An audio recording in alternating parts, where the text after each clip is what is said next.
Hello, and bienvenidos to this episode of Voces, the official Hola at IBM podcast that brings our Hispanic and Latino communities of IBM together to share authentic, accessible, and informal conversations, amplifying critical leadership messages on culture, career, well-being, business, and technology.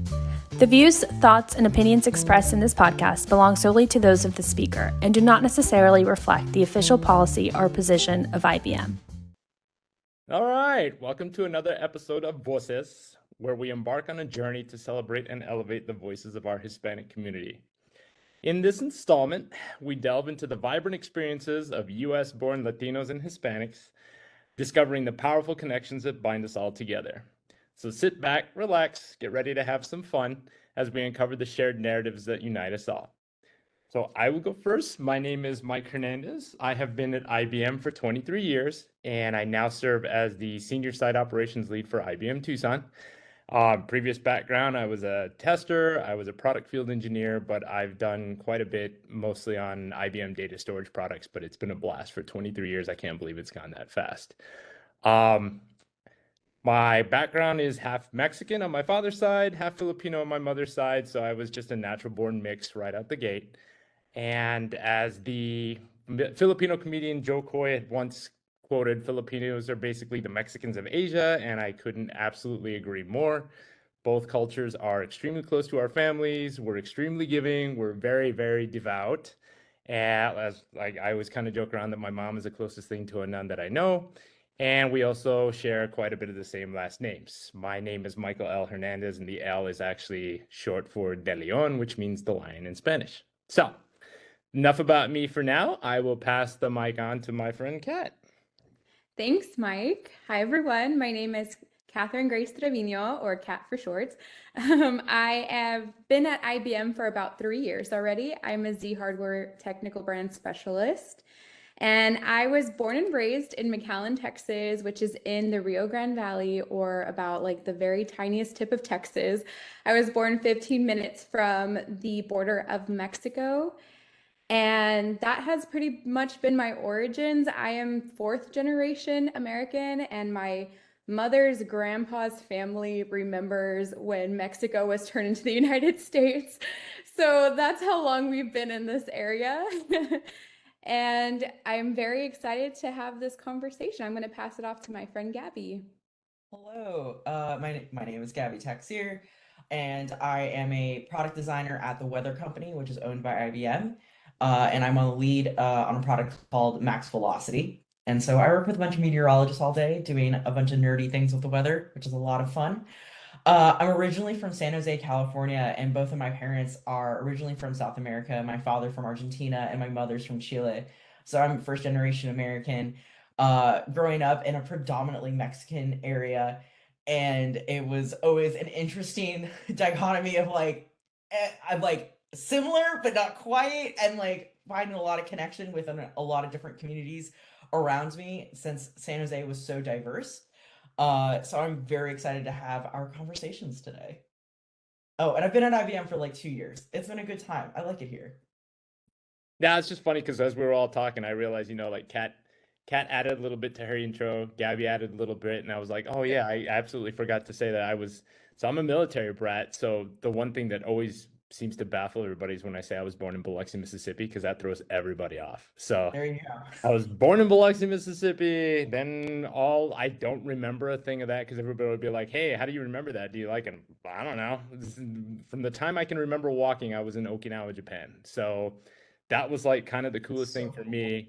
So that was probably when I was like 3 or 4. And the neat thing about being in Japan or being in Okinawa is we were able to fly back to the Philippines for Christmas and summers, and I think I was only there from preschool to half of first grade. So I don't know, 2+ years or so, but I was able to fly back and forth with my mom to go visit all my cousins and such in the Philippines. And I actually became really fluent in Filipino language of Tagalog. So now I can't speak a lick of it, Gabby, you may have been familiar with some of the growing up in Bay Area with a lot of Yeah, Filipino. there's a lot of Filipinos, a lot of Vietnamese people Hmm. as well. And so a lot of my friend groups revolved a lot of from a lot of different Asian cultures, and they kind of like adopted me because they're like, "Oh, you're like us. Our parents also are immigrants. Come to our house." Same thing with like my mom. She worked at a company that was also incredibly diverse, and so they like always be bringing food, and so like here's Yep. Chinese food, here's Vietnamese food. I'm like, this is amazing, delicious. This is like perfectly normal, and like you'd find like semblance of like here's an empanada, but we're not calling it an empanada. It's something else, and I'm like, it's the same thing. It's delicious too. Yep. So a lot of it was food, and the parents all act the same, and that's the part that would crack me up because doesn't matter where the mom is from. She's gonna force feed you. She's gonna make you sit down when she does it. And she's like, "No, honey, you're looking a little too thin." And Yep. you're like, "I've had 3 servings. I'm so full, and I'm scared to tell her no." So Oh my, it was so yep. much of that growing up, which would crack me up. But it was like it. That was like I think part of that experience being first generation or like being in like such diverse areas that it didn't almost matter where my parents were from. It was the connection experience that I had with other people that also had parents that were from other countries or families that were from other countries. What was it like for you, Kat? Yeah, so for me growing up, I was 15 minutes away from another country. So I feel like I was mostly submerged into my culture, which I feel very blessed to say that I had the ability to do. And I think not a lot of people know this, but the valley is so south and so disconnected from the major cities of Texas that we have like two border checkpoints. So, like a border checkpoint from Mexico into the valley, and then another one leaving the valley into like the rest of the United States. So we have like a whole area that is very unique. And I feel like most of the population was of Mexican descent, probably like a very high percentage. Mostly everybody was bilingual. I think most people spoke Spanish. But it's really interesting that you said that because we do have like other people from different cultures in our area as well. And a lot of Asian cultures that would say that it was a lot easier for them to learn Spanish from their native language than it was to learn English. So moving to the border really helped them come to America and feel a lot more comfortable speaking Spanish than speaking English because English is really hard. I think we could all admit that English is very hard. So, yeah, we had a lot of itty bitty communities around, but it was mostly a Mexican area. And a lot of people in that area were like me, where most of our family had stayed in that area for many, many, many generations. So I have a lot of cousins, and I'm through air quotes cousins, who are like mostly family friends. And Yep. a lot of tios and tias who are mostly family friends because Yep. we've known each other for so long. So I feel very blessed to be from that area. I love that area. The food is amazing. The best tacos ever. It was really great. It was a really great time growing up there. That's so cool. Yeah, That's I totally. Oh, I didn't mean to cut you off there, Gabby. I was oh just no, gonna what were say you gonna say, Mike?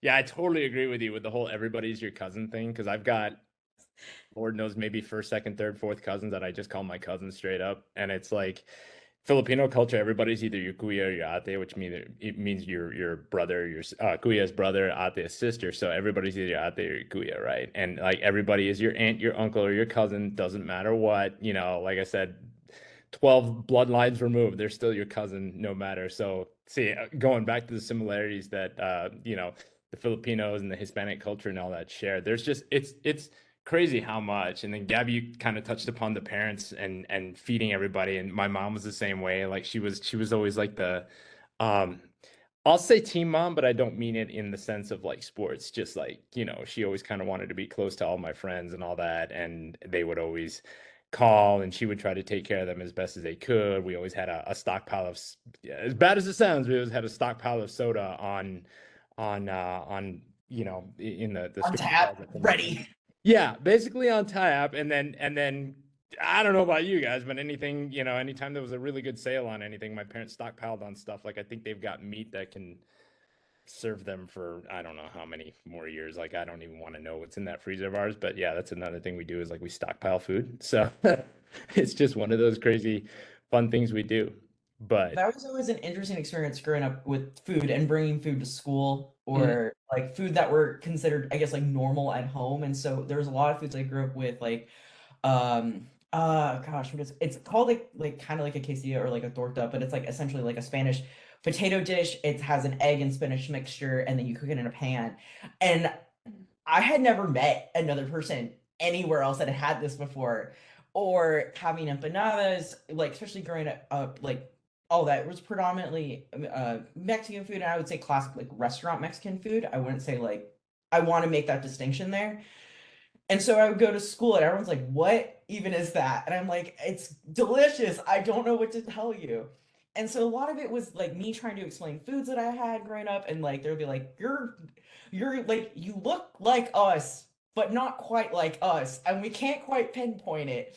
And that was like so much of it. And same thing with like a lot of my Asian friends growing up, they would be like, you also brought your family's dishes with you. Come hang out with us. And like, cool. Okay, so this is like, at least now I don't feel as like as much of an odd duck oh amongst all my, like, I would say very American friends, which is like, I think the part that like was very reassuring. And so I'm also curious, like, did y'all have like a very particular dish? Because for me, it's empanadas. Like, I can't get enough of them. I wait every time it's like Chilean Independence Day, and I know my mom's about to batch cook a bunch of them, so we stocked up for the week. So what did y'all have growing up? So for us, it was definitely tamales. And, for every single celebration, we had tamales that were either brought from family friends or my grandma would cook them.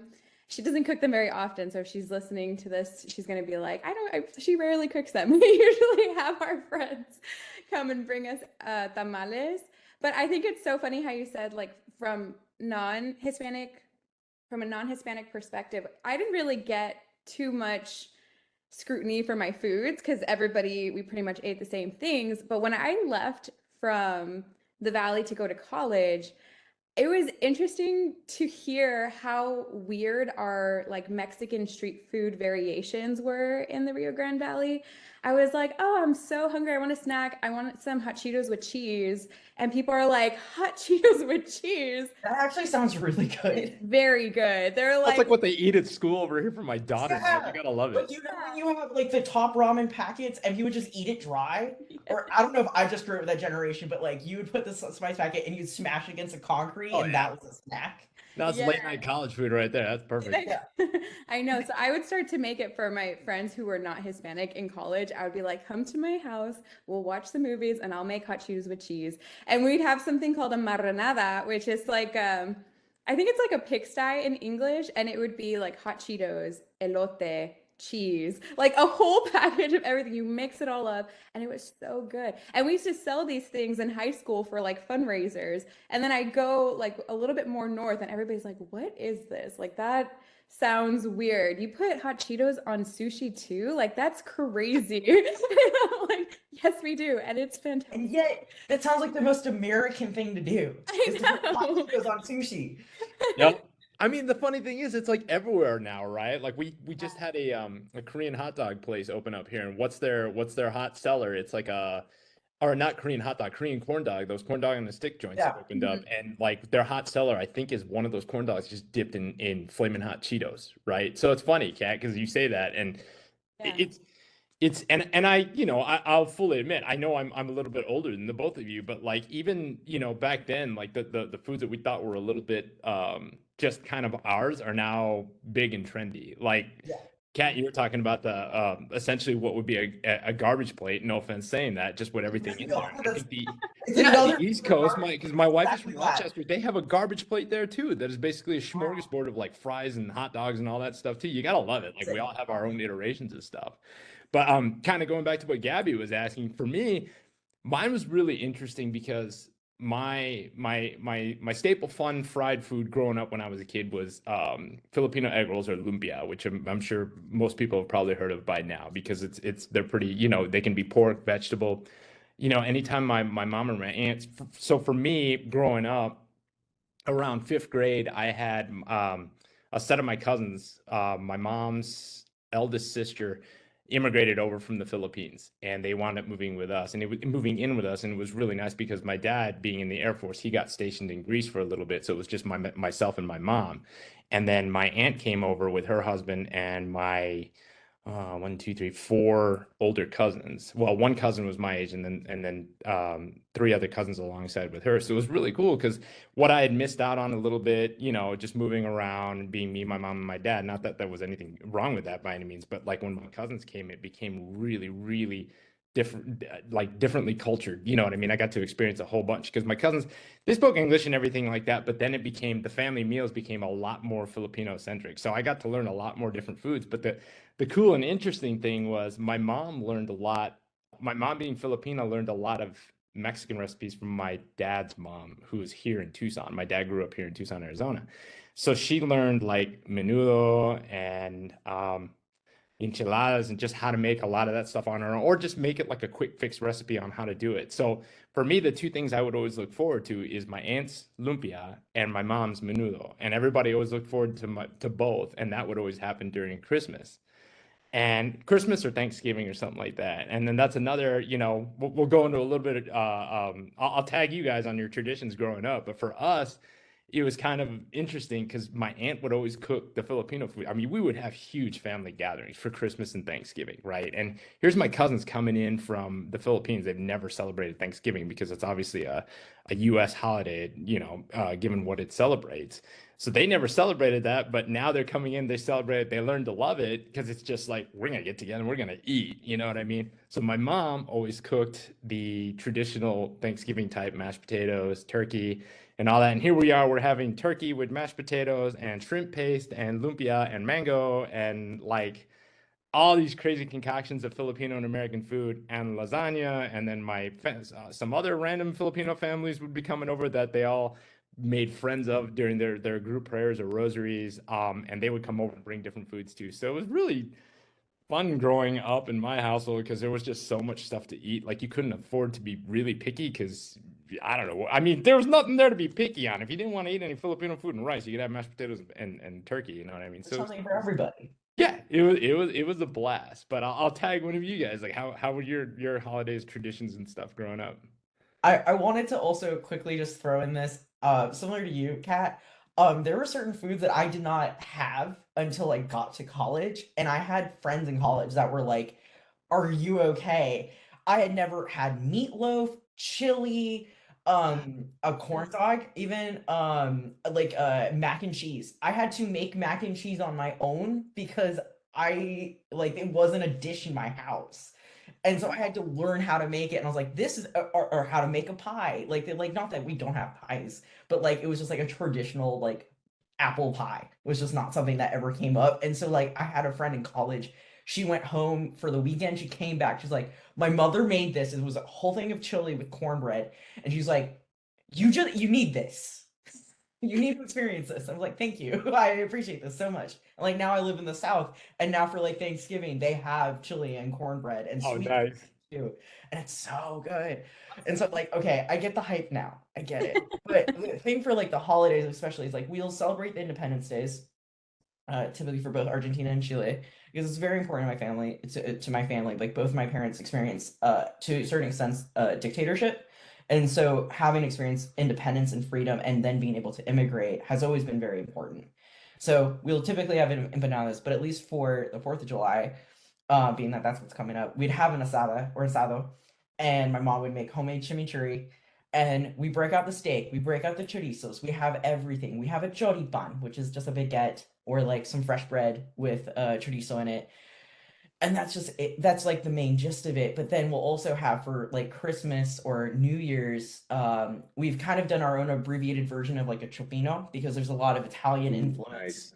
And it's also something that we had on the coast in California being a dish, and so it's kind of like again a lot of that. But then my mom makes this like rojado, I think it's called, and essentially it's like a skirt steak, and it has a filling inside, so it has like spinach, a hard-boiled egg, um, like all these other things that's rolled up and then cooked. And I'm just like, I'm not an egg person, so I'm like anything but the egg I'll have. But it's like again, and it's a cold dish, And I'm like, it's cold here. Why are we having a cold dish for New Year's? This doesn't make any sense to me. And she's like, but it's hot. It's hot in Chile right now. And so I'm like, okay, that makes sense, but it's cold here. So a lot of it was just me being confused because I was just like, I keep seeing on TV all these American families have this big old roast, this whole thing, and I'm like, and it's just the three of us, just me and my mom and my dad, and I was just like, okay, first that seems a bit excessive for the three of us, but I would just be like, yeah, that is holiday food. And I'd go to people's houses. I'm like, this is fascinating. They're like, have you lived under a rock? I'm like, no. That's so funny that you said like it's cold here and we're eating something cold. That's like a huge thing in the valley. Like it's always like caldo caldo weather. So caldo is like a soup.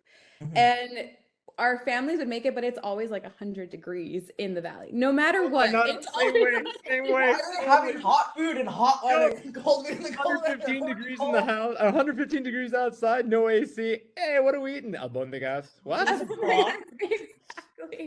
Yeah, they're like fideo right now. It's like perfect time for fideo. And I'm like, it is scorching outside. It's hot. It is too hot to be eating this.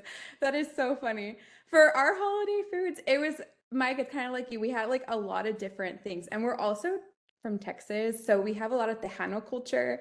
So I'm like a lot of barbecue was mixed into our traditions.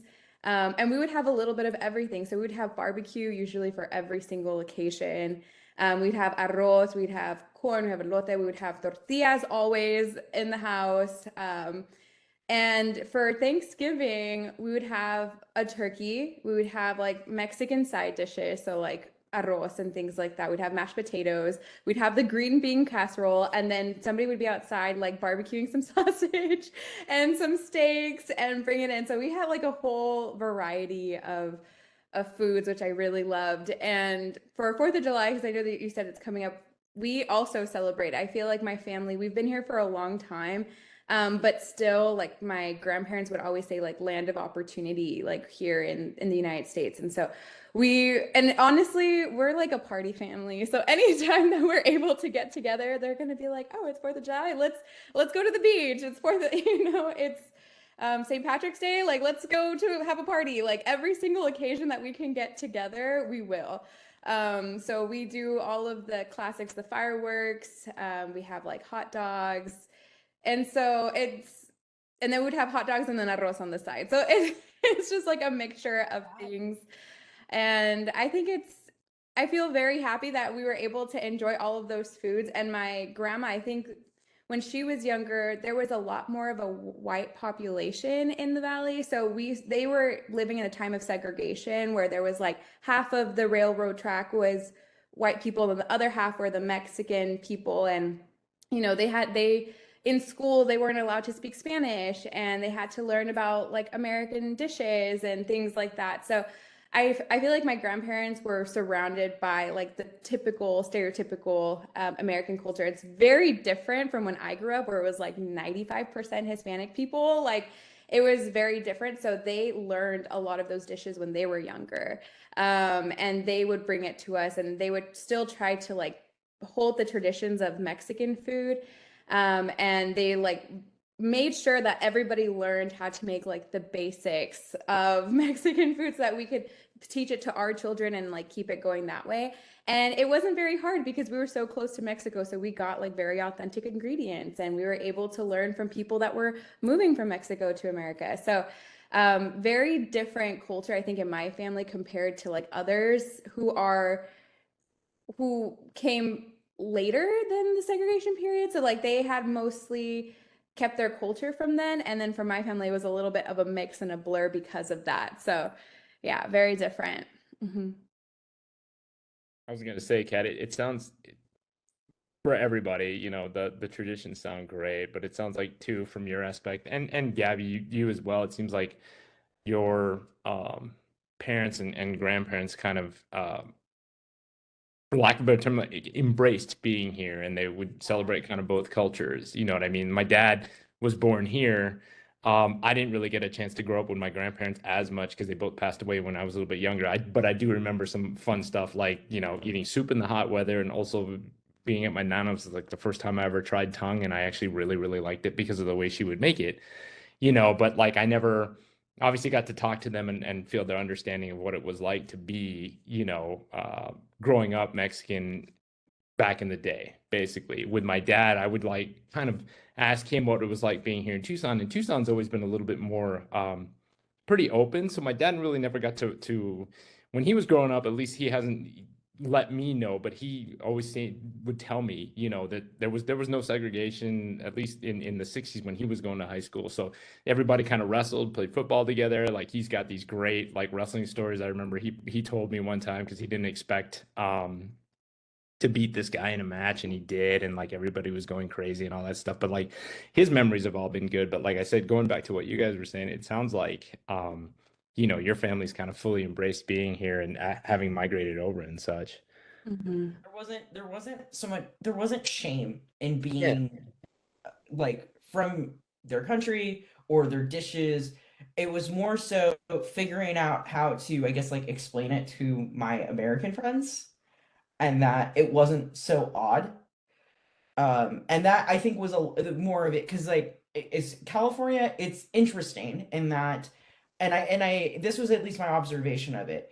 There was definitely stigma. I don't want to negate that. There was still stigma around. Everybody, like all of my classes and things like that, everyone was integrated. That was normal. But I recognized that the high school I went to was predominantly white and Asian, and we had a very small population that was Hispanic Latino. And being very pale, I blended in and assimilated very easily. Um, because there was still stigma that was being presented about all different groups, and that was quite infuriating to have to deal with, especially like as you're growing up and your parents, or at least my parents, communicated to me like there was nothing wrong with our culture, there was nothing wrong with the way that we grew up, and we have survived through so much to get to this point. And so it's like, all right, if I just keep pushing through this, it's going to be okay. And so there's parts of it where I like didn't really talk about it as much, because I also experienced the part of it where I was not Mexican. I didn't, and I was one of like I think a few people at my school that were Hispanic by nature and not Mexican.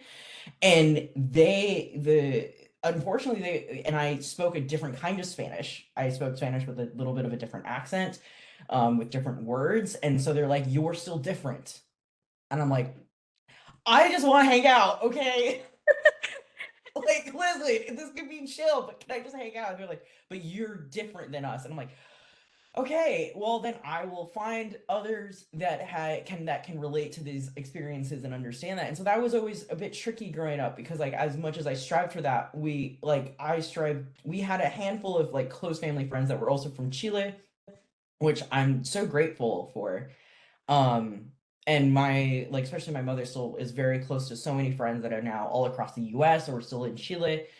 um but that's always been an interesting part, where it's like there's a part of it where I had to kind of be okay with like, all right, not everyone's gonna get it, and that's part of the culture, Yeah. at least where I was at. And then as I started, I moved to Ohio for college, which was a choice. I was like, I'm gonna get real American. Let's go. We're gonna go to the Midwest. Midwest. Let's go, Ohio. And I went to Ohio, and I was like, wow, we got pierogies. Cool. Um, there's a lot of pierogies. And I think that was probably the biggest learning curve, not learning curve, I want to say. More like once I got to college, I realized that I had learned a lot of how to work really hard, and a lot of these things were not going to be straightforward, Mhm.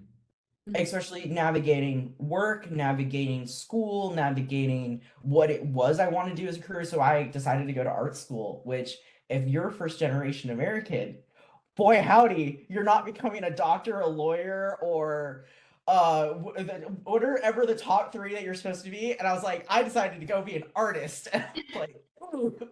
So it was just like, it's one of those things where it's like, I'm gonna have to work hard. I'm gonna have to prove to my parents that I didn't squander this dream of making it in this land of opportunity, like you said, Kat. Mm-hmm. That there's chances for me to like live fully as myself, and that includes like I learned hard work from them. Yeah. Yeah.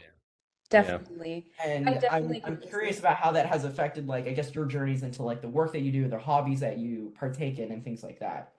Yeah, I definitely agree with you. I feel like working hard is in my DNA and like it could be a little bit too much. And so I had to learn about like burnout and mental health and I had to like really teach myself self-care because I Mental illness is not talked about enough in social Oh, skills. yeah. exactly. We And don't talk about it, and that was another big learning curve. exactly. So I had to like really learn about these things because what surrounded me was all of these people that worked so hard for so long too. Like my grandpa was working since he was 9 in the fields and then me being working from home in my computer, I'm like, man, I had such a long day. He's like, you don't even know. And I'm like, it's a different type of work hard though. So, for people who are working at home and they have Mexican parents who are like, you have it so easy. It's a different type of hard work. But I definitely felt that when I would see that and they would tell me like, we weren't born lucky. You weren't born lucky. You have to work hard and that's where your luck comes from. Like the more you work hard, the luckier you become. And so I heard that a lot. So when I was even younger, everybody was kind of similar. In our high school, we were wanting to get that scholarship because we lived in one of the most impoverished areas in the United States. And like most of us, if we were going to go and leave for college, we needed to get that scholarship, So we were working hard, getting that scholarship. We go to school, we got our job, like we were working in college. So it was always kind of this hustle, hustle, hustle, and never thinking about like sitting down and like taking care of yourself, taking care of your mental health. And I had actually learned that when I was working here at IBM. Like I started to see more people talking about like work-life balance. And I'm like, what is work-life balance? What does that even mean? So a lot of people were talking to us about that and teaching about, what it means to be taking care of yourself so you could be the best version of yourself at work. And then that's, really where the money is being able to take care of yourself to be the best version of yourself at work. So I'm very happy that I came to IBM where work-life balance is a huge thing. Flexible schedules. I love IBM for that. Working from home is so good. It is so good.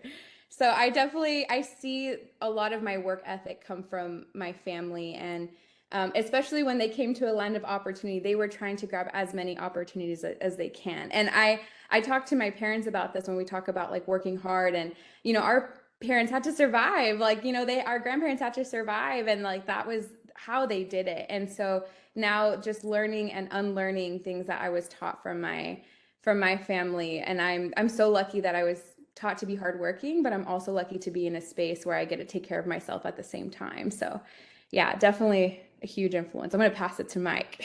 Oh yeah, no, I'm so with you, Kat, and it's just and you too as well, Gabby. But yeah, it's just one of those things. Like I grew up, my parents had a really great work ethic. So basically, like I mentioned to you, to both of you, my parents were my dad was in the military, so my mom, while my dad was still serving in the Air Force, my mom just was a stay-at-home mom. She raised me, and this was before you know, things would be publicized about stay-at-home moms or anything like that. My mom just did an awesome job of raising me, helping me with homework, making sure I was a well-mannered, polite individual growing up. It was always Mr., Mrs., and everything. When I would call my friends, that hey, Mr.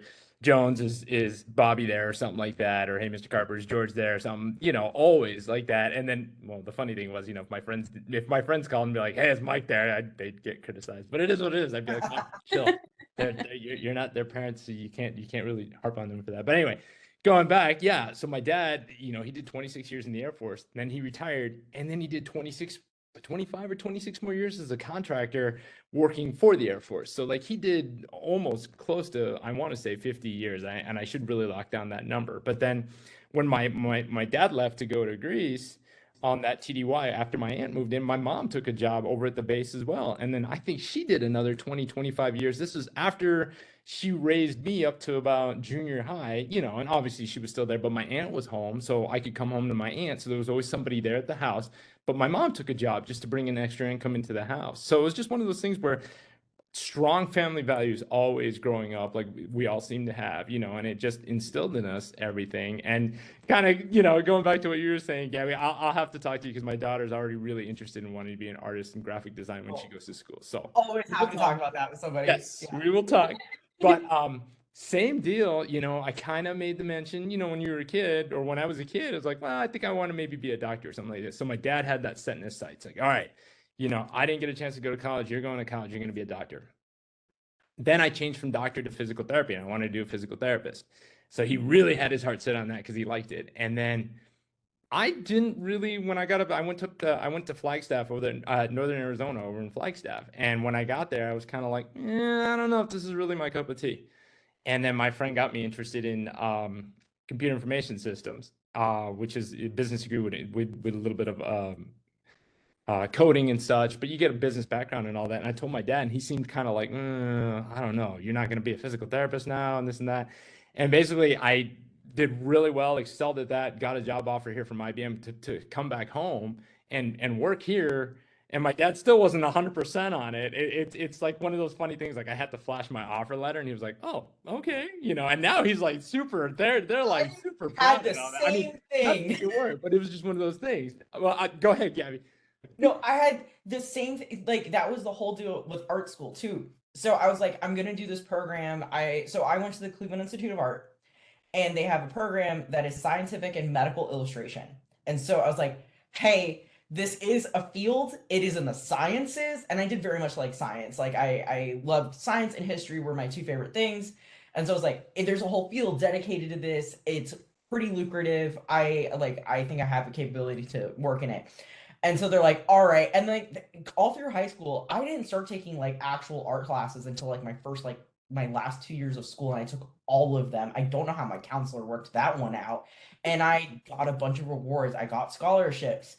And so finally it was like, all right, I guess other people think you're skilled enough to do this, so you can go. And I'm like, oh, all right, cool, thank you. I didn't realize I had to prove this much to you that I could go and do this. And so I worked in that, and so I remember my first offer letter. My dad helped me move to North Carolina with that job, but I was like, this is real. And I think that was a bigger issue that I had to work on, was like I refused to accept things as real as until like the first day it would start. It was not real. It could still be taken away from me. And that was like, that's been a larger thing I've had to work on and learn to celebrate, is that I've received an offer that is a recognition of my skill, of my hard work, of my portfolio, that I am capable. I am able to do these things. And so it's hanging in another room, but I actually have my offer letter from IBM, for my first job here. Like I have it framed, and I had to hang it up and put it next to my computer because I couldn't remember, like I was afraid that it would be not real. And then when I then moved into my current job, I was like, I framed that one too. And so it's just like, no, these are real accomplishments. These are real things that I'm working on. And this is incredible. And now I've gotten to be a professor and teach design and relate also back to my own culture. And that's probably been the biggest ticket, is like now that I've worked as a designer for like 6 years. I've taught design at San Francisco State, doing a class here and there. And that's been like one thing that's been I've been really grateful for the experience of, because it's allowed me to connect better with students, because so many of the students that go to San Francisco State are Hispanic and Latino and Asian, and they have all are first, second, and third gen Americans. And so they're also figuring out that whole race and that hard work and like what is it that they want to pursue and accomplish. And it's like, I've been in your shoes. I get it. Let's talk about it. And also, please don't burn yourselves out. We got to actually talk about also how to manage it, because that after my first job, I think I had a year where I did not know how to like function and like do design work, and I had to like take time off. I worked as like a bartender for a little bit, and then I went back into it, and I was like, now I've figured all of it out. But that's been a bigger part, is that now, especially in design, you need to be empathetic. You need to know how to connect with your users. You need to learn how to connect with any potential use case. And like coming from a background that I've needed to experience and learn about so many other cultures in order to connect with people. and then also my own, that now no matter the work I'm doing, it's always an exercise in I can relate to this because I've experienced so much, rather than just having this like, hey, it wasn't always an easy experience, but it's provide a very fulfilling experience as a person. Yeah, And that's so I'm wondering how that's happened for all of you. yeah. So I'm the first engineer in my family, and all of my Yes. and I had to go through a lot of hurdles of like learning stuff for the first time. And I'm also I'm a first generation corporate employee, which I like to say that because I think working in corporate is a whole other beast rather than just engineering, like learning what a 401k is and, Stability. learning how to move up because, in my family, it's always like just put your head down and work hard. And that's not the reality in corporate. You have to be showing up for yourself and speaking to your achievements. So there was a lot of things that I had to learn. And my family was just always proud of me, like going through engineering school. And I'm going to say it here, but I did fail out in my first engineering school and I had to move to another one. And they were That's always, normal. That's yeah, okay. it was normal. That's I was exactly. And now that I'm like older and I get to see young Latinas going into engineering school and being like the one in their class of 500, and feeling like they don't belong or that they can't do it because nobody else looks like them, their family didn't do it before, so they can't go to them and ask them for help. And it could be a very isolating experience. So I ended up moving back home with my grandparents. Actually, they they were like, you're not going to get a dorm, like save money, come and live with us. And it was the best experience ever. That's where I learned how to cook a lot of great Mexican food. And so I went to school and they were just always very proud, like for me not like giving up. And I never felt like I had to prove to them that like I was going to be a good engineer. I feel like I had to prove that to everybody else, but for my family they were like, you're going to be a great engineer. Like it's in our blood. They would always say like Mexicans, they always want to fix things. We're always collaborative. If we have a family party, we're bringing in all the big guns. Everybody has their own, everyone's an SME in something, and we'll bring them in and we'll Nice. work together, have a great party. So I feel like a lot of my culture, it blends into my work very well. I work with a lot of teams. I'm constantly trying to come up with new solutions. My perspective is different than my counterpart. We're a lot more creative that way. So I feel very happy that my family was very supportive, but it was one of the big threes, right? We're like doctor, engineer, lawyer. So yeah. that could definitely play a part into it. But since my family was in America for so long, like they knew IBM back then. And they were like, IBM, like IBM was the thing, And my dad took me to IBM in New York when I was 9 years old. Oh, And we cool. took a picture outside, and he was like, one of my kids could work at IBM one day. And here I am. So he's super excited. He's always asking me about it. He has like a bunch of IBM shirts and socks and things. So like it ended up really, I think my family is very proud. I'm one of the first to be in this space. So now I could help like my younger family members who want to be engineers. And even if they don't want to be engineers, if they want to, one of my cousins is going into fashion, and like I think the biggest thing is just being that support. Like, yes, you're going to be the best fashion designer ever. Like you're going to do it no matter how you look, like where you're from, all where you went to school, because I know that was a huge thing of like if you didn't go to the best school, like you weren't going to make it. No, like you will make it because we're here, we're supporting you, and si se puede, like the whole thing, right?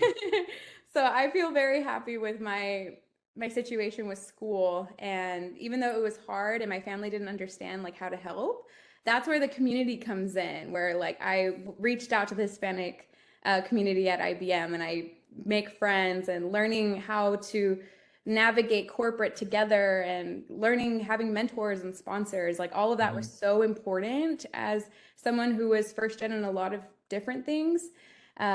So yeah, I think that was critical, and I think my culture helped me like find my familia, so and like hold them. I was gonna say that's absolutely, and there's so many touch points that I'd love to follow up on that with, because I think it's all great that I think moving forward, we're gonna let, you know, the generation after us do what they want to do and just be supportive however they, you know, whatever choices they make. Like the art thing I was saying, Gabby, I'm totally behind whatever she wants to. If she wants to be an artsy cookie chef, I'm completely cool with that, because those are all the So, things, yeah. you know, I'm completely cool with that. But one of the things I was going to say, obviously, I'm extremely proud to be an IBMer. I'm extremely thankful of everything that IBM has done for me. But one of the biggest things that I'm so thankful for them, and Kat, you kind of touched upon them, is I talked a lot about my upbringing and my Filipino background and my Filipino heritage and a lot of that. And there wasn't too much of the Hispanic side, because, you know, my dad he was away sometimes, or, you know, we moved away. So I didn't get to see too much of my Hispanic side family. But when I got here, I started working in teams, and some of the teams had co-ops and interns in them. And one of the groups, there was we call her Mama Wanda. Her name was Wanda Ronquillo. She was really involved in the Society of Hispanic Professional Engineers, and she would work a lot with us. She kind of helped bring together what is now IBM Tucson Familia, the Familia at IBM Tucson. It was called Tucson Hispanet back then. But she would bring a bunch of us together. We would go to the U of A. We would work with the SHIP students, Society of Hispanic Professional Engineers, and I got to meet a lot of them. And some of them came and worked with us, and that's why I really started embracing the that culture, and just kind of working with, you know, motivating, working with, trying to help these students out as they're, you know, working through their college degree or college careers, and then what do they want to do next. But just really getting in touch with a lot of my Hispanic side, because obviously a lot of the folks that we work with, our group is open to everybody, and we all know this. But like, just being there and involved with my fellow Hispanics there at IBM was really point of pride for me, and it was really great. I'm like, oh man, I'm really getting in touch with my Hispanic side. Now, you know, I go to the college and the kids start speaking to me in Spanish, and I'm like, yep, yeah, you guys, I'm like horrible. I don't know Spanish, but you know, they all accepted me. I think I still have it on my in my office, but I got a little award in 2011 from SHIP for being like a volunteer member of the year from the students. And I remember that when I got called up there, they were like, Mike, we're gonna make you an honorary Wildcat and an honorary SHIP, because you always joke around about being from NAU, so you're now a Wildcat with us, you know. And it was really sweet. And like, but just those experiences of working with those students, that's why I always, like, I love being a part of this, you know, Hispanic group that we're in, because we're always trying to make sure we do.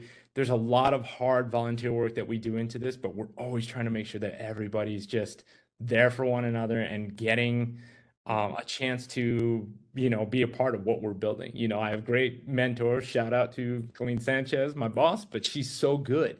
And even going back to like the mental health aspect and all that, one of the things I'll never forget with her, and she'll probably, like, you know, if she hears this, she'll be like, whatever, you know, it was cool. You had to do it. But like, something as simple as like my cat passed away, and like I was having a hard time. She's like, go home. She's just go. She's like, I don't care if it's a cat or not. It's still part of your life. Just go. She's like, there's just no reason for you to be here. Just go, you know, chill with the family and do whatever you need to do and go. So to me, that was like, oh, thanks. You know, I appreciate it. And then, you know, so stuff like that. Like, I love working for this company and just working with you all and just doing that stuff. So. I wanted to touch on two things. One was like the first team that I worked with here at IBM was a group of four women designers, all based in Guadalajara. And it was like really the first time I got to work with a team of designers, but also with a team from another country. And they're like, and I got into this interview originally, and I noticed they're all talking Spanish, so I started talking Spanish, and they're like, hello, Yeah. hello, you understand us? Oh my gosh. And then, like, and then like, sometimes if it was just me and like nobody else in the meetings, they'd be like, all right, we're gonna do this whole design meeting in Spanish, so that way you learn design terms in Spanish.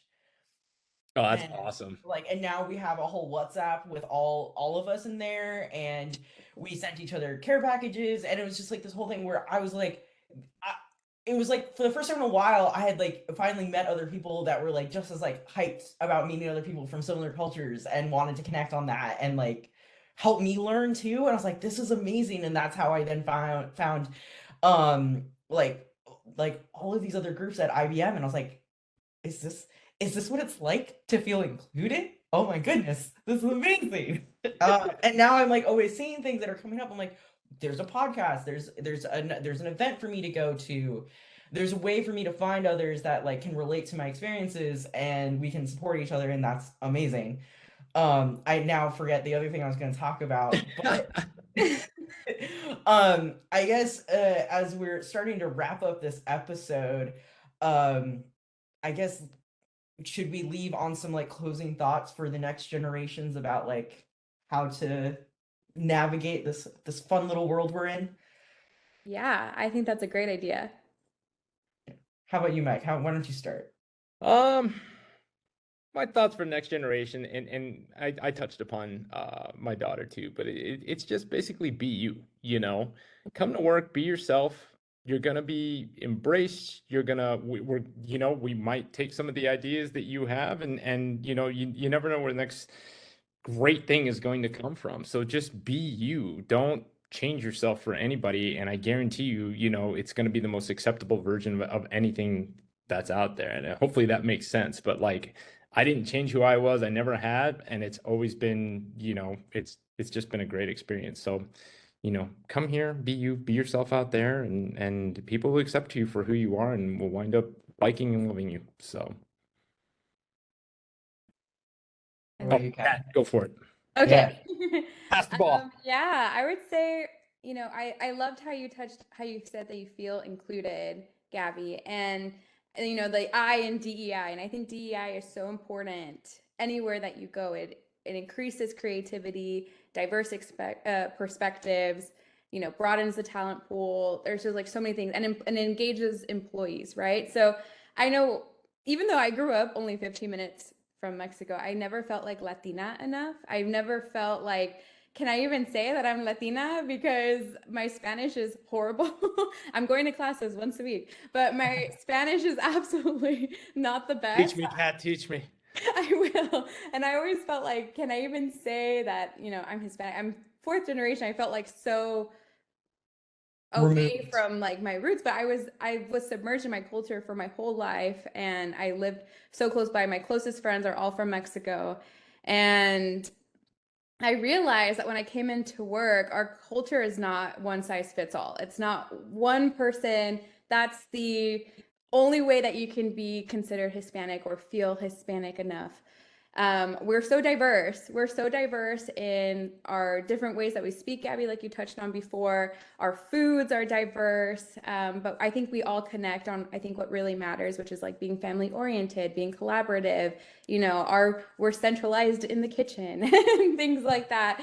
So I would say just embrace your identity and don't let others tell you who you are. Exactly like Mike said, be yourself, because it could feel very easy. It can be very easy to let other people change the opinions that you have on yourself. And I think it takes a very strong person to realize that that's not true. You're the only person who has experienced the experiences in like through your eyes, through your lens. So I think just embrace who you are and don't let other people tell you what your identity is. And also get involved. I would say get involved, find a Yeah. community, because that is going to be a beautiful way to find like friends and also find yourself in the process too. So I would say I would end it with that. Yeah. I agree with all that you're saying, and I'd say the last little thing I'd add to any of that is prioritize taking care of yourselves. We didn't, at least I didn't, and I'm sure Kat and maybe Mike, learning how to take care of yourself, prioritizing your mental health, and understanding that just because you're hardworking doesn't mean hardworking includes resting. Hardworking Yes. includes Yes. prioritizing your needs and your values, and sit down with what you care about, work on the things that you care about. And a lot of that a lot of that came from how I grew up and deciding what was important to me, and now I prioritize those things in the work that I do, and the stuff that I choose to partake in outside of work. And so definitely prioritize not losing yourself to this big old world that we're in. There's so much in it, but like don't lose yourself to it. Take time to rest, and that way you can have enough to keep going, and like keep it fun. Like it's Yes. to be so serious all the time. Like So Yes. it's gonna true. chill a little bit, all right? Be a little silly, be a little whimsical. Absolutely. Absolutely. Well, This has been an absolute blast and a pleasure. Gabby, Kat, I totally appreciate the time that we spent together learning more about you, both of you, your cultures, our cultures, and just, I'm so glad that we all work together here at IBM. And I look forward to hopefully maybe we can do this again sometime. But yeah, thank you guys for your time, and I will close it out there. Thanks, Mike. Thanks, Gabby. Bye. Bye. Bye.